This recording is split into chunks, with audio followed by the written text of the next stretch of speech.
ಅಸಹಜ ಲೈಂಗಿಕ ದೌರ್ಜನ್ಯ ಆರೋಪ ಪ್ರಕರಣಕ್ಕೆ ಸಂಬಂಧಿಸಿದಂತೆ ಕೋರ್ಟ್ ಜೆಡಿಎಸ್ ವಿಧಾನ ಪರಿಷತ್ ಸದಸ್ಯ ಸೂರಜ್ ರೇವಣ್ಣಗೆ ಮತ್ತೆ ನ್ಯಾಯಾಂಗ ಬಂಧನ ವಿಧಿಸಿದೆ.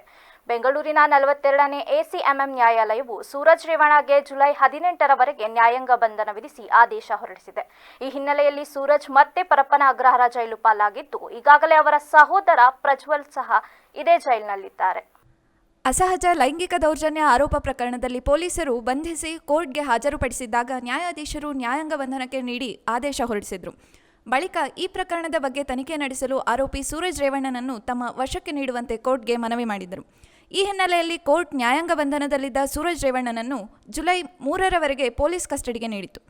ಅದರಂತೆ ಇಂದು ಕಸ್ಟಡಿ ಮುಗಿದಿದ್ದರಿಂದ ಸೂರಜ್ನನ್ನು ಪೊಲೀಸರು ಕೋರ್ಟ್ಗೆ ಹಾಜರುಪಡಿಸಿದ್ದು, ಇದೀಗ ಕೋರ್ಟ್ ಜುಲೈ 18ರವರೆಗೆ ನ್ಯಾಯಾಂಗ ಬಂಧನಕ್ಕೆ ನೀಡಿದೆ. ಇನ್ನೊಂದೆಡೆ ಸೂರಜ್ ರೇವಣ್ಣ ಜಾಮೀನು ಅರ್ಜಿ ವಿಚಾರಣೆಯನ್ನು 42ನೇ ಎಸಿಎಂಎಂ ಕೋರ್ಟ್ ಜುಲೈ 4ಕ್ಕೆ ಮುಂದೂಡಿದೆ. ಸೂರಜ್ ಪರ ವಕೀಲರು ಸಲ್ಲಿಸಿದ್ದ ಜಾಮೀನು ಅರ್ಜಿಯನ್ನು ಕೈಗೆತ್ತಿಕೊಂಡ ಕೋರ್ಟ್ ಇದಕ್ಕೆ ಆಕ್ಷೇಪಣೆ ಸಲ್ಲಿಸುವಂತೆ ಸೂಚಿಸಿ ವಿಚಾರಣೆ ಮುಂದೂಡಿದೆ. ಇನ್ನು ಅತ್ಯಾಚಾರ ಪ್ರಕರಣದಲ್ಲಿ ಬಂಧನವಾಗಿರುವ ಹಾಸನ ಮಾಜಿ ಸಂಸದ ಪ್ರಜ್ವಲ್ ರೇವಣ್ಣ ಜಾಮೀನಿಗಾಗಿ ಹೈಕೋರ್ಟ್ ಮೆಟ್ಟಿಲೇರಿದ್ದಾರೆ.